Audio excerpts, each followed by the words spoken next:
Hello, welcome back to Learning Digital Signal Processing. Important ആയിട്ടുള്ള കുറച്ച് short answer questions ആണ് നമ്മൾ ഡിസ്കസ് ചെയ്യുന്നത്. അതിന്റെ സെക്കൻഡ് പാർട്ട് ആണ്. ഫസ്റ്റ് പാർട്ട് ഓൾറെഡി നമ്മൾ അപ്ലോഡ് ചെയ്തിട്ടുണ്ട്. സോ ഈ വീഡിയോയിൽ നമുക്ക് ഏതൊക്കെ ക്വസ്റ്റ്യൻസ് വരുന്നത് നോക്കാം. Okay, first question, explain the mapping between S and Z in bilinear transformation. So bilinear transformation S and Z mapping ആണ് explain ചെയ്യാൻ പറഞ്ഞിട്ടുള്ളത്.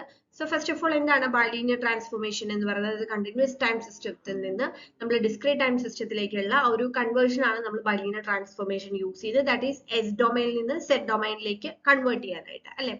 അപ്പൊ ഈ ഒരു ട്രാൻസ്ഫോർമേഷൻ നമുക്ക് അതിൽ ആ മാപ്പിംഗിൽ വരുന്ന S to Z ഡൊമൈൻ മാപ്പിംഗിൽ യൂസ് ചെയ്യുന്ന ഫോർമുല എന്ന് പറയുന്നത് S equal to 2/t 1 minus z raised to minus 1 by 1 plus z raised to minus 1 എന്നുള്ളതാണ്.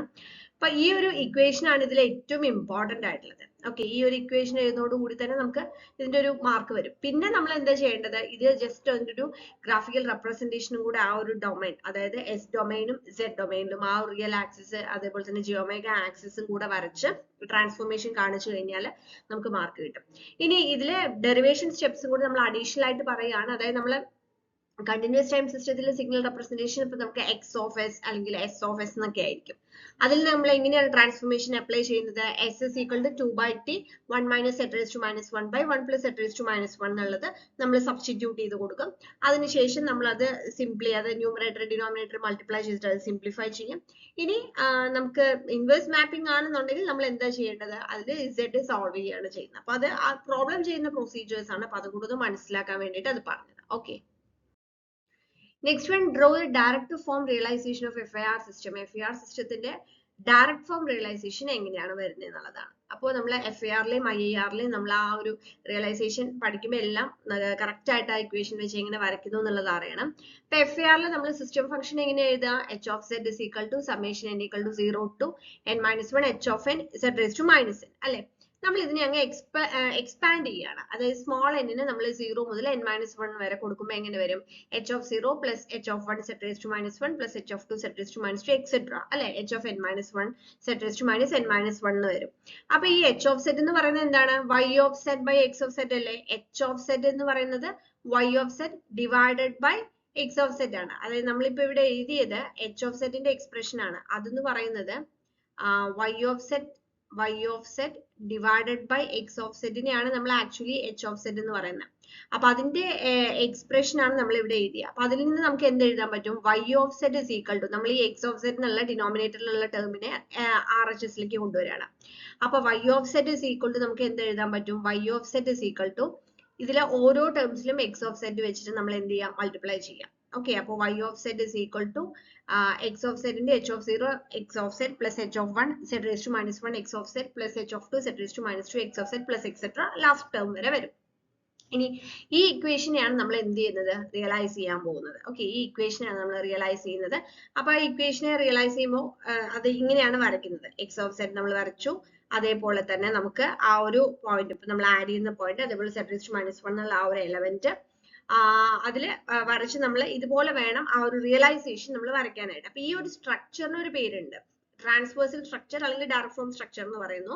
അപ്പൊ അതിനകത്ത് n multipliers, n minus 1 ആഡേഴ്സ്, n minus 1 delay elements. അപ്പൊ ഈ ഡിലേ എലമെന്റ്സും അതുപോലെ ആഡേഴ്സും എത്ര എണ്ണം ഉണ്ട് എന്നുള്ളതും കൂടെ എഴുതുക. അപ്പോഴാണ് മാർക്ക് കിട്ടുക. ഈ പോയിന്റ് വളരെ ഇമ്പോർട്ടന്റ് ആയിട്ടുള്ളതാണ്. സ്ട്രക്ചറിന്റെ പേരും എത്ര മൾട്ടിപ്ലയേഴ്സ്, ആഡേഴ്സ്, എത്ര ഡിലേ എലമെന്റ്സ് ഉണ്ട് എന്നുള്ളത് സ്ട്രക്ചറും വരയ്ക്കണം, ഇക്വേഷനും എഴുതണം. Okay, next one, why anti-aliasing filter is used in decimating systems.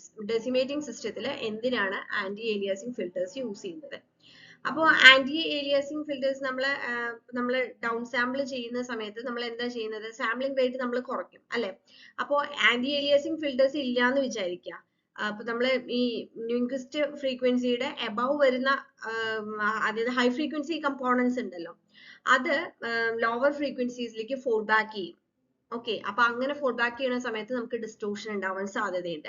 അപ്പോ അതുകൊണ്ട് നമ്മൾ എന്താ ചെയ്യേണ്ടതെന്ന് വെച്ച് കഴിഞ്ഞാൽ ആ ഒരു ഇത് പ്രിവെന്റ് ചെയ്യാൻ വേണ്ടിയിട്ടാണ് നമ്മൾ ഒന്ന് ആന്റി അലൈസിങ് ഫിൽറ്റർ യൂസ് ചെയ്യുന്നത്. പിന്നെ സിഗ്നൽ ഇന്റഗ്രിറ്റി മെയിൻറ്റെയിൻ ചെയ്യാനും അതേപോലെ തന്നെ പെർഫോമൻസ്, ഓവറോൾ പെർഫോമൻസ് ഇംപ്രൂവ് ചെയ്യാനും ഒക്കെ വേണ്ടിയിട്ടാണ് നമ്മൾ പ്രോപ്പർ ഫിൽറ്ററിങ് നമ്മൾ ഡിസ്മേറ്റിംഗ് സിസ്റ്റത്തിൽ കൊടുക്കുന്നത്. അപ്പൊ ആ 3 പോയിന്റ്സ് മെയിൻ ആയിട്ട് നമ്മൾ പറയുന്നത് prevents aliasing, maintain signal integrity and improve system performance. Okay, അപ്പൊ ഒരു കാര്യം നമ്മൾ പറഞ്ഞത് ഡൗൺ സാമ്പിൾ ചെയ്യുമ്പോൾ നമ്മൾ സാമ്പിളിംഗ് റേറ്റ് കുറയ്ക്കും.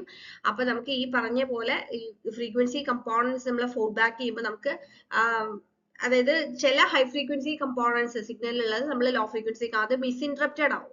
ഓക്കെ, അപ്പൊ അങ്ങനെ വരുമ്പോഴാണ് നമുക്ക് ഈ പറഞ്ഞതുപോലെ ചിലപ്പോൾ നമുക്ക് ഡിസ്റ്റോർഷൻ കാര്യങ്ങളൊക്കെ, അപ്പൊ അത് ഒഴിവാക്കുക എന്നുള്ളത് തന്നെയാണ് മെയിൻ ആന്റി അലിയാസിംഗ് ഫിൽറ്ററിന്റെ യൂസ് എന്ന് പറയുന്നത്.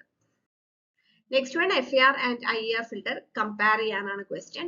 സോ FAR ഇമ്പോർട്ടന്റ് ആയിട്ടുള്ള പോയിന്റ്സ് 4 പോയിന്റ്സ് ആണ്. ഒന്ന് എന്ന് പറയുന്നത് നമുക്ക് FAR ഫിൽറ്ററിൽ നമുക്ക് ലീനിയർ ഫേസ് ഫിൽറ്റർ ആയിട്ട് ഈസിലി ഡിസൈൻ ചെയ്യാൻ പറ്റുന്നത് FAR ഫിൽറ്റർ ആണ്. IR ഫിൽറ്ററിലെ ലീനിയർ ഫേസ് നമ്മൾ ചെയ്യാറില്ല, do not have linear face.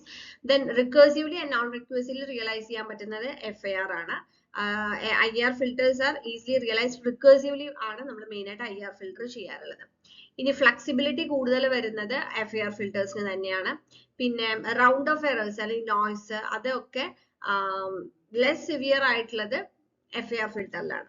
Okay, കുറച്ച് IR ഫിൽറ്ററിൽ കുറച്ചും കൂടെ റൗണ്ട് ഓഫ് നോയ്സ് ഒക്കെ കൂടുതലായിരിക്കും. അപ്പൊ ആ 4 പോയിന്റ് മെയിൻ ആയിട്ട് എഴുതാം. Next one, what is advantage of frequency sampling technique in FAR filter design? FAR ഫിൽറ്ററിന്റെ ഡിസൈൻ ചെയ്യുന്ന സമയത്ത് നമ്മൾ ഫ്രീക്വൻസി സാമ്പിളിംഗ് ടെക്നിക് യൂസ് ചെയ്യുന്നതിന്റെ അഡ്വാൻറ്റേജസ് എന്തൊക്കെയാണെന്നുള്ളതാണ്. ഫസ്റ്റ് വൺ ഫ്ലെക്സിബിലിറ്റി ആണ്. ഓക്കെ, അത് നമുക്ക് ഏത് മാഗ്നിറ്റ്യൂഡ് റെസ്പോൺസിനും ഏത് ഇതിൽ വേണമെന്നുണ്ടെങ്കിലും നമുക്ക് സ്യൂട്ടബിൾ അത് എന്ത് ചെയ്യാൻ പറ്റും, ഡിസൈൻ ചെയ്യാൻ പറ്റും. രണ്ടാമത്തെ കമ്പ്യൂട്ടേഷണൽ എഫിഷ്യൻസി ആണ്. അതായത് നമ്മളിപ്പോ ഫ്രീക്വൻസി റെസ്പോൺസ് നമ്മളിപ്പോ ഏകയാണെന്നുണ്ടെങ്കിലും അതിന്റെ ഈ കോംപ്ലക്സിറ്റി എന്ന് പറയുന്നത് ഒരു കൺസിസ്റ്റന്റ് ആയിട്ട് നിൽക്കും മറ്റുള്ള മെത്തേഡ്സിനെ നമ്മൾ കമ്പയർ ചെയ്യുന്ന സമയത്ത്. അപ്പൊ നമുക്ക് അതൊരു പോയിന്റ് പറയാം. പിന്നെ ആക്യുറസി. ഓക്കെ, അപ്പൊ നമ്മൾ നമ്പർ ഓഫ് ഫ്രീക്വൻസി സാമ്പിൾസ് നമ്മൾ കൂട്ടിക്കഴിഞ്ഞാൽ എറർ ഒക്കെ ഉണ്ടാവാനുള്ളത് സാധ്യത കുറവാണ്.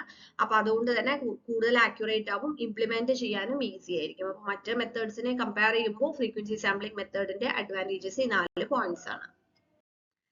സോ പാർട്ട് 2 ക്വസ്റ്റ്യൻസ് ഇവിടെ കംപ്ലീറ്റ് ചെയ്യാണ്. Stay tuned four part 3. Thank you.